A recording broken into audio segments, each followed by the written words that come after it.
Hello, everyone, and welcome to the LEGO Shipbuilders podcast. I'm your host, Brickships1912, and today we will be discussing LEGO shipbuilding with our guest, R. Gray, or Ryder Gray. Please do give us a little introduction of yourself. Sure, it's a pleasure to be here. I'm a 16-year-old from the West Coast of the United States, and have always been very passionate about constructing Lego-built ships. Alright, nice. So, we've got a few discussion topics here today. So, what ships do you like to build, primarily? I've always been quite fond of cruise ships, to be honest. I started out at a younger age being fascinated with ocean liners and just delving into how that's transformed the industry and evolved into modern cruise ships. And I've always been attracted to their design as of late, but yeah, just quite fond of them. Alright, but another one, do you have a scale that you like to build in? Or do you just I go off whatever you feel? It's a little bit of both. I have 2 scales that I primarily am attracted to. The bigger ships that I've built, like, the Carnival Miracle, which I presented at Bricks Cascade, that had a stud ratio of about 2.25 feet, or 2 bricks and a plate was the equivalent of a deck. But, for smaller builds that I like to display around my room, I prefer to do a much smaller scale to where a stud is almost about between 10 and 15 feet, so 1 deck of a ship would be about a brick and a plate. Quite fond of that just for creating smaller models that look good and capture the looks of classic ships, ocean liners, and cruise ships alike. Alright, and how do you design them? Do you have a studio like a Bricklink Studio program or Lego Digital Designer? I've tried them both before, but I've found that I'm more of a hands-on person, to be quite honest.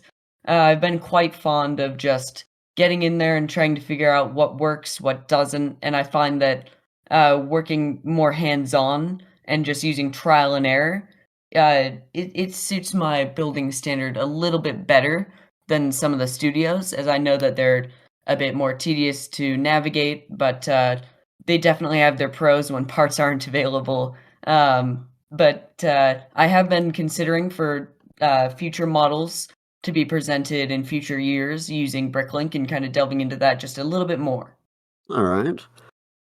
And do you have any build styles? Do you build like just with regular bricks or do you have the snot technique or any of that? It's a little bit of everything. I typically just do brick built, studs showing.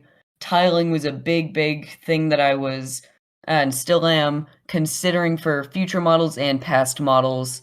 However, just that amount of tiling for a big ship and small ship alike can be tedious to find the parts for, unless you outsource them via Bricklink or Lego's direct pick-a-brick on their website. But yeah, I've always been more of a kind of brick built type of guy, but I also use sideways building techniques on some of the smaller ships to really be able to capture good detail.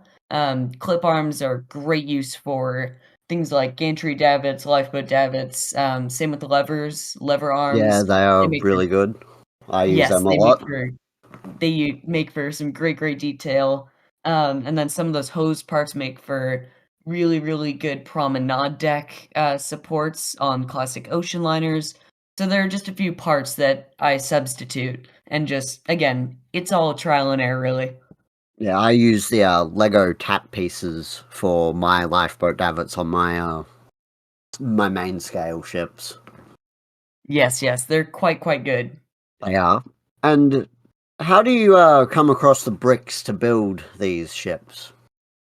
For past designs, my latest model, just before the Carnival Miracle, was a very it was smaller Carnival Tropical recreation, and I needed quite a few bricks for that. So, just near me was a bricks and minifig store.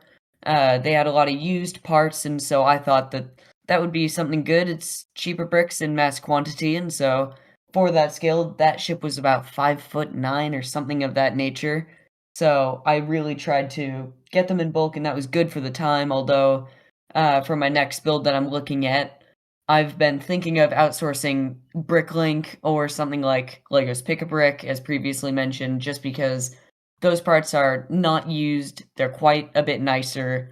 And yes, they may be more expensive in the quantity I'm looking for. Although it's just that detail and that higher quality makes the ship look just stunning. So that's what I'm looking for future. Oh, yes. And you were talking about this future plan. Do you have any future builds, any ships you want to build in the near future or far future? Yeah, so around this time in the US summer, I've always been looking at what to either take apart from past and resource the bricks for future um, for Bricks Cascade next year. So I've been struggling to find the actual time to take apart the Carnival Miracle, which was my last build, and that's 7'3", and I can't quite bring myself to take her apart. So, I've been looking at recreating the Carnival Paradise or the Elation. I've been quite fond of those ships. My second cruise was on the Inspiration, which is a member of the Fantasy class, as are the Elation and Paradise, and they've just been my favorite class of ship, both aesthetically for their theming on the interior. Joe Farkas did a really brilliant job throughout the 90s, just really making those ships feel special. So I cruised on the Elation. That was my third cruise, and I fell in love with that ship. So I've been looking at either the Paradise or the Elation to be that next bigger scaled ship to make an appearance at Bricks Cascade next year.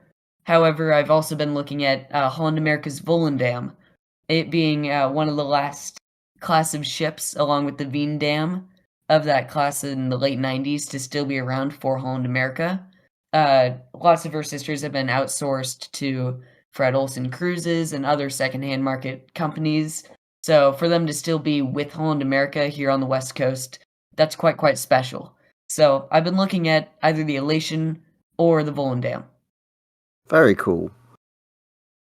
And what would be your favorite build of yours? Well, throughout the years, I feel like everything has kind of been building every build's been building on one another.